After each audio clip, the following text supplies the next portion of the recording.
Bitcom TV. Passa no seu smartphone.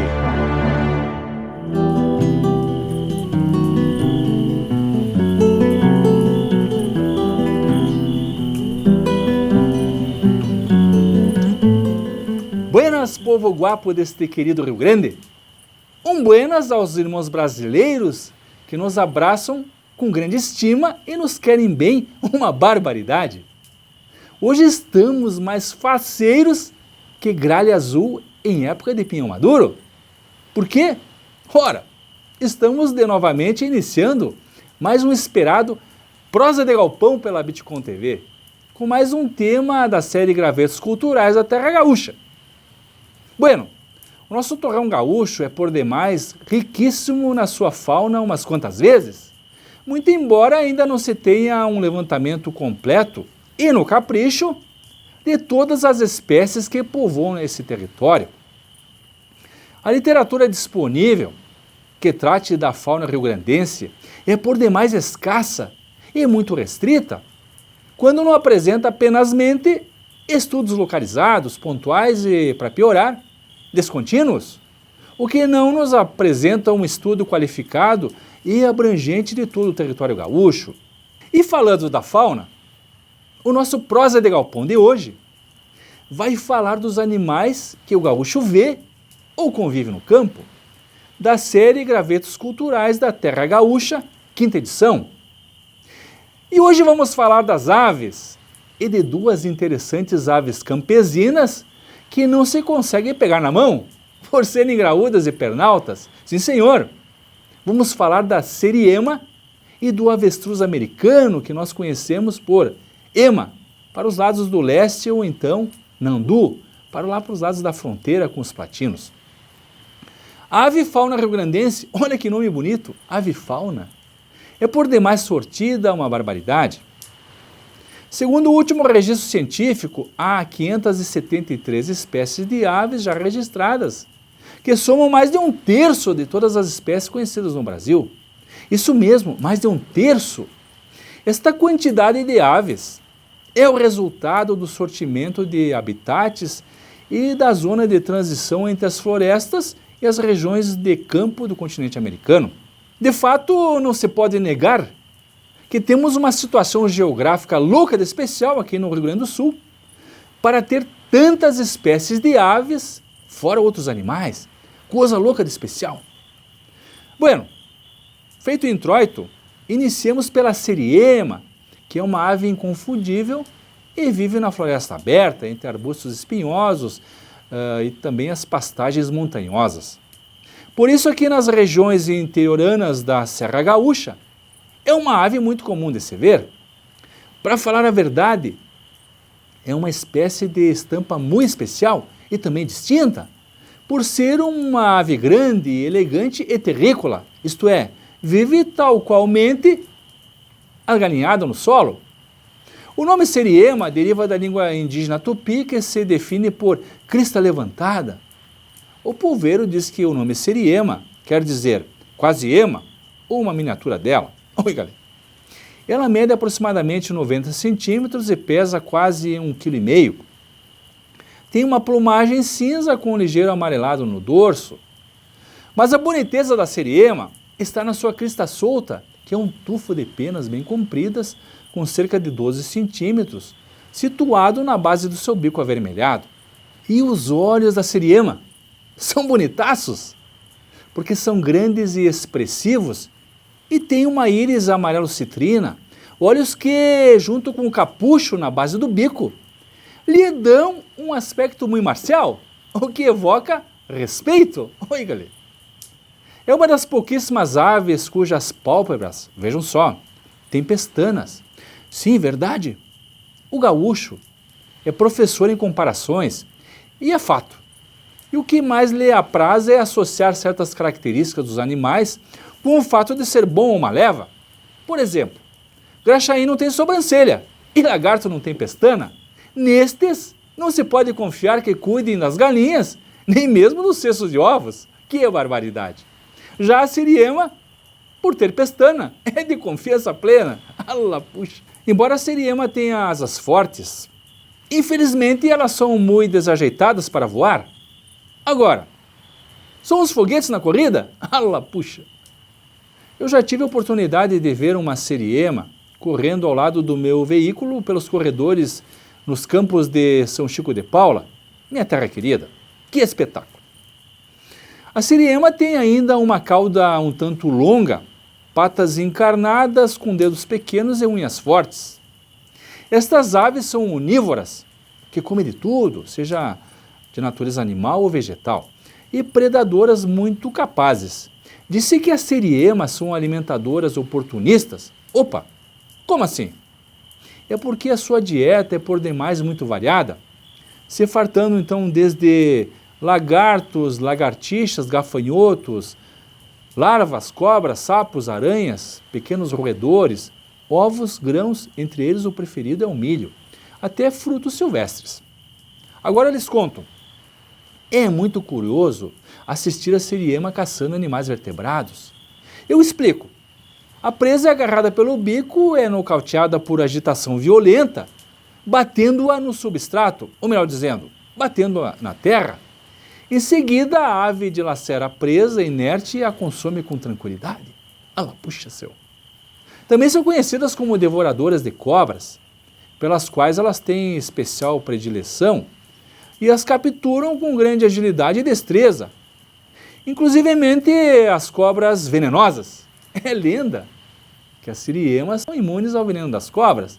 Na verdade, se forem picadas por cobras venenosas, vão parar no céu das siriemas. Certo que sim. Mas querem saber de algo marcante nas siriemas? Pois lhes conto. É a sua vocalização. Sim, senhor. De manhã, essas interessantes aves se atracam em duetos fazendo uma série de gritos, que algumas vezes até parecem latidos, audíveis longe nas coxilhas. São vocalizações que começam com um volume alto e vão gradualmente baixando, ocasião em que a ave toma uma posição especial, espicha o pescoço, ficando a prumo.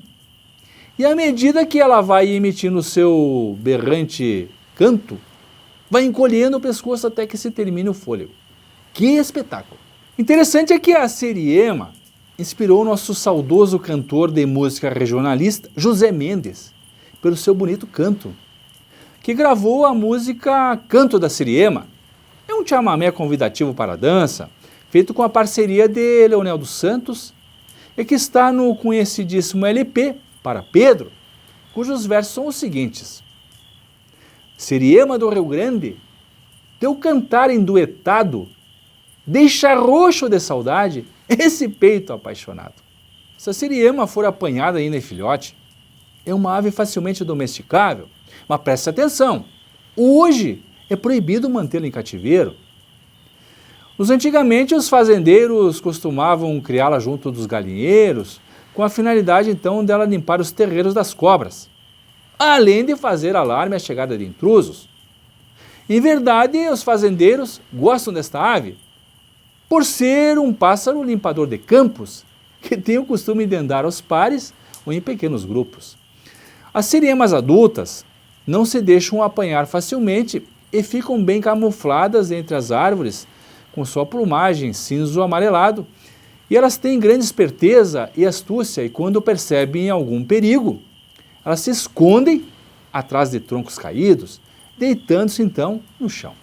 Bueno, durante o dia, as siriemas repousam deitadas sobre os tarsos, e à noite as siriemas empoleram-se num galho baixo então para dormir.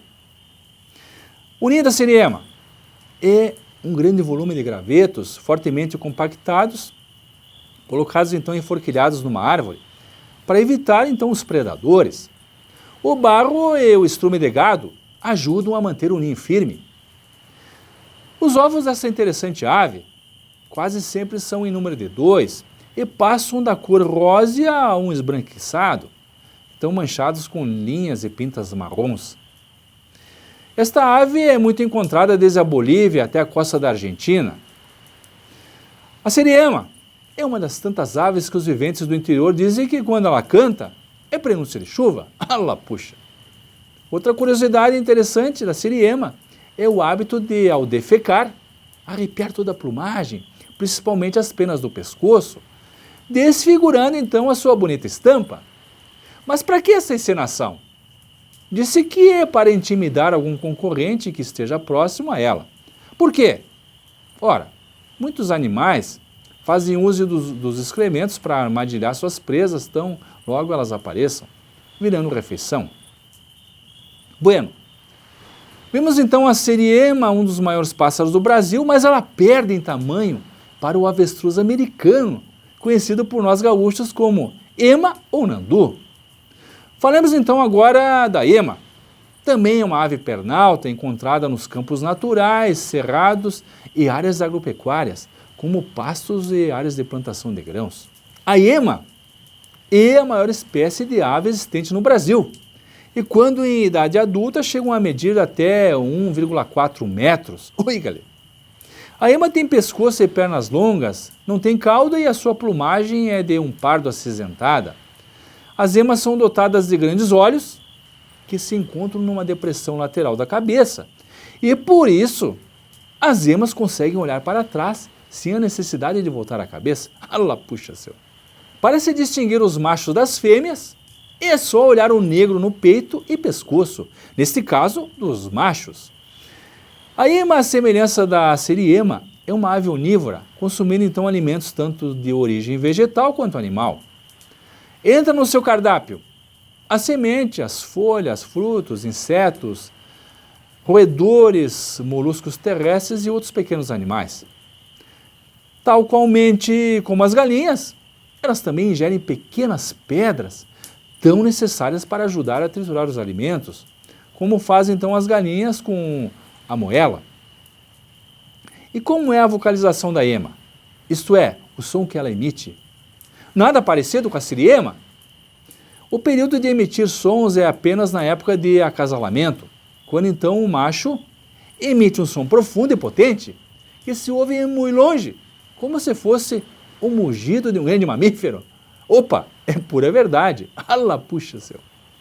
Pois é, o acasalamento ocorre lá pelo mês de outubro e o macho, por ser demais exibido, se apresenta como um verdadeiro sultão. Como assim?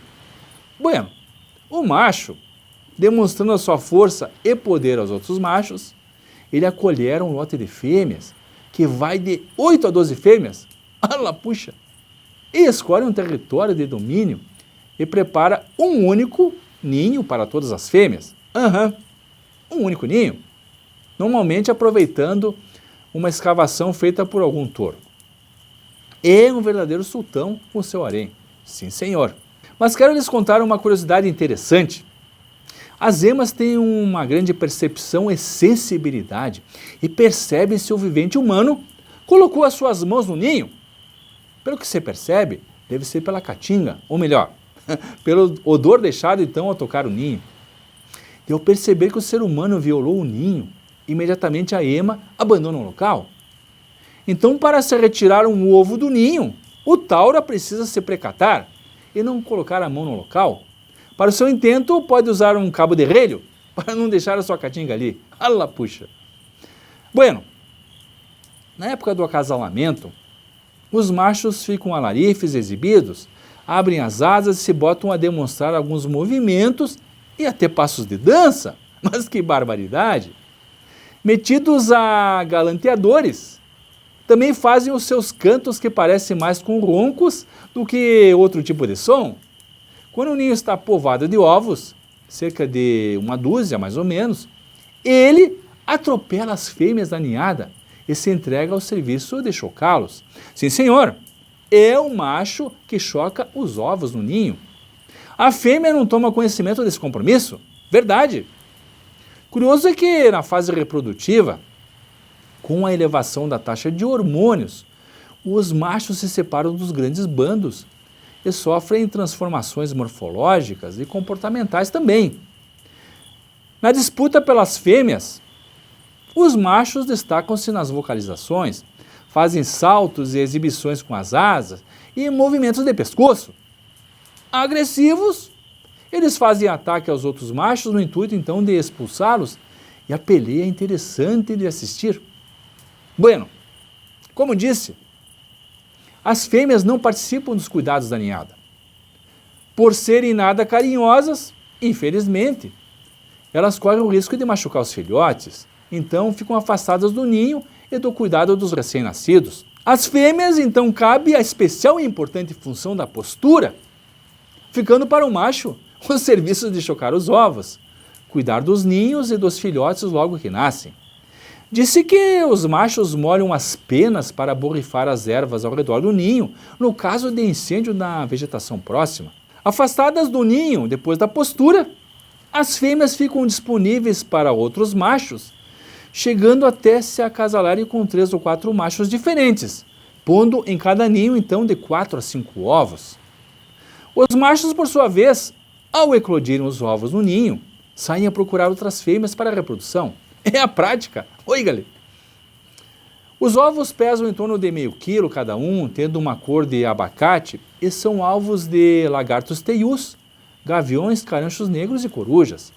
Interessante que em cada postura, alguns ovos ficam gorados e são despachados para fora do ninho. Ao se quebrarem, esses ovos gorados exalam um forte cheiro que atrai grande quantidade de insetos que formam a primeira fonte de alimento. Isso alimenta o nutriente, para os filhotes. Sim, senhor. Para os filhotes, uma iguaria. Ah lá, puxa. Bueno, por volta de 6 semanas, os filhotes saem do ninho e sempre têm os cuidados do pai, que os defende dos inimigos naturais, como os cachorros do mato, os lagartos, gaviões e outros mais. Em 2 anos, as emas já são consideradas animais adultos. Quando 2 bandos de emas pajeados batem os encontros, os 2 machos travam uma briga medonha entre si e o ganhador fica de dono dos 2 lotes de emas. Ah lá, puxa! A ema é uma ave corredora e o seu habitat são as regiões de cancha aberta aqui na América do Sul, principalmente no Brasil, Uruguai e Argentina. Mesmo tendo asas, a ema não está habilitada para o voo, mas usa suas grandes asas para equilibrar-se e mudar de direção ao correr em altas velocidades. Sim, senhor. Além disso, as asas funcionam também como lemes, semelhantes às embarcações ou aviões. Quando em fuga, seria muito difícil ela mudar de direção por conta do peso, papel que as asas fazem bem mantendo a aerodinâmica. O curioso é que, durante a corrida, ela abre e fecha as asas, parecendo querer alçar voo. Mas o movimento é para controlar a passagem de ar e dar equilíbrio. Sim, senhor. Habilidosa na corrida, ela consegue velocidades facilmente a 60 km por hora. Já se viu a ema chegar até 80 km por hora, para fugir então dos lobos-guarás, onças e outros predadores naturais. Quando faz muito calor, essas aves preferem passar o dia dormindo e saem à noite para alimentar-se. Disse que a ema precisa beber em torno de 10 litros de água por dia. São animais que não toleram épocas de chuvas, porque as suas penas, olha só, não são impermeáveis, causando até a morte dos filhotes. Quando algo muito próximo assusta a ema, ela abaixa o pescoço e afasta-se de repente num zigue-zague muito ligeiro e medonho, que dificilmente vai levar uma rasteira. E nesta correria desgovernada, para quem vê, levanta a polvadeira, ergue as asas e infla a plumagem. Sim, senhor. Os agricultores não veem a ema com bons olhos, porque ela invade as plantações e se alimenta dos brotos tenros das culturas plantadas e cavocam a terra para sacar as sementes recém-enterradas. Sim, senhor. Por outro lado, os pecuaristas consideram esta ave útil por se alimentarem de pequenas serpentes, além de carrapatos e moscas que parasitam o gado. Tem um ditado que diz: fazenda que tem ema, tem organização e limpeza. Oi, galera! Mas segundo as pesquisas científicas, a ema tem ascendência direta dos dinossauros. Interessante. Bueno, a ema aqui no Brasil é conhecida por outros nomes como guaripe, iandu ou então nandu, aqui na região, na fronteira do Rio Grande. Em outros países da América do Sul, xuri é outro nome mais comum. Já tratamos em outro Prosa de Galpão sobre uma função campeira dos gaúchos que desapareceu. Sim, senhor. Os avestruzeiros. Muito embora o nome da função aponta para o avestruz, a verdade é que esses campeiros bolhavam as emas. Esta gauchada capturava as emas, então, para a retirada das penas com a finalidade de comércio para a indústria da moda, certo que para o adorno e luxo feminino. Ala, puxa-se! Ainda para fornecer também penas para adornar alguns uniformes militares de alguns povos do além-mar. Dá realce também às altas cortes e para o uso doméstico, como os espanadores. Interessante é que há uma diferença entre a plumagem da ema que vive livremente no campo do que aquela criada em cativeiro. A época de retirar as plumas dessas aves é de 20 de maio até 20 de agosto, quando as penas estão em mutação. As penas não são arrancadas, mas cortadas no seu tronco. No cativeiro, a plumagem não tem a curvatura graciosa e natural que lhe empresta a distinção. As melhores penas são aquelas de aves soltas no pasto. Sim, senhor. A nossa ema é de menor tamanho que o avestruz africano e possui 3 dedos, ao contrário do seu homônimo, que tem apenas 2. É docilmente domesticada e se adapta ao convívio com rebanhos de ovinos e gado também. Vejam só, ela serve como tranquilizador dos rebanhos. Vejam a grande curiosidade desta ave. É a única ave que urina. Opa! Aliás, não há existência do aparelho urinário em outra espécie alada. Outro fato interessante, e tem a ver com a cultura indígena, a sua pegada era comparada à constelação do Cruzeiro do Sul. Boa associação! Além das penas, se consome a carne, principalmente a picanha, porque o restante não é nada apreciável. Os ovos e se utiliza também a pele para fazer roupas e bolsas.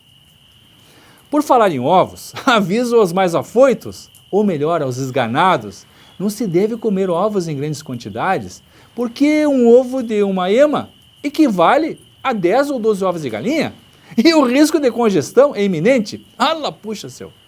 Tenência, hein, gauchada? O argentino José Hernández, autor da maravilhosa obra poética sobre o gaúcho, Martín Fierro, nos deixou uma obra também importante chamada Instruções ao Estancieiro, uma obra escrita em 1882, onde ele contempla o avestruz americano, a nossa ema, com um capítulo especial. Nesta obra ele comenta de um bando de avestruzes, ou melhor, das emas ou nandus, sendo criados nas estâncias e que, para mantê-las na mais completa sujeição, sem disparar, preste atenção, se fazia o corte de um tendão no dedo principal, para a bicharada não fugir. Barbaridade isso. Disse que o ronco da ema é sinal de tristeza e por isso os peões devem movimentá-las e fazer ruídos para distraí-las, inclusive colocando espantalhos. Disse que elas morrem sem motivo aparente se não tomarem esses cuidados. É importante isso. E do folclore gaúcho, que se achar um ovo de ema fora do ninho, deve trazê-lo para casa, e dizem que dá sorte. É o tal ovo guacho, isto é, o ovo posto fora do ninho. Então se faz um pequeno furo na casca do ovo e se deve esvaziar o seu conteúdo. Uma ema pode ter uma altura até 1,6 metros, enquanto as avestruzes podem ter até 2,5 metros, quando totalmente crescidas. E o peso das emas varia de 50 a 60 quilos em média. Os avestruzes, seus primos, pesam o dobro. As pernas longas e poderosas de uma avestruz podem cobrir até 5 metros em um único passo. E a ema pode cobrir entre 1,5 a 2,5 metros com um único passo. As aves costumam viver até os 40 anos de idade e podem se tornar agressivas quando o assunto é a proteção das crias, se sentindo ameaçadas por outro indivíduo da mesma espécie. Elas se bicam na região do pescoço e até podem dar coices. Oi, galera!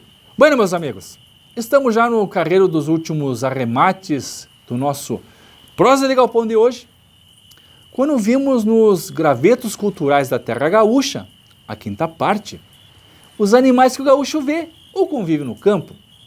E hoje tratamos de 2 aves pernaltas da nossa pampa gaúcha, a siriema e a ema ou nandu, como os fronteiros a chamam. São aves terrícolas, isto é, que não voam, animais que também apresentam curiosas características.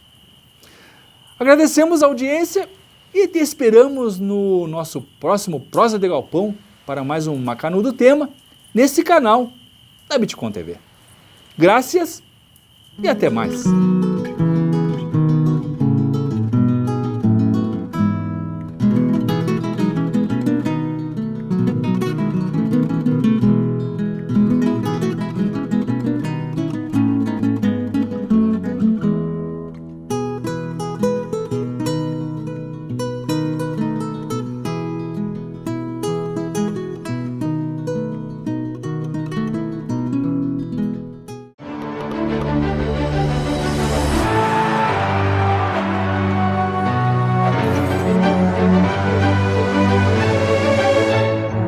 TV passa no seu smartphone.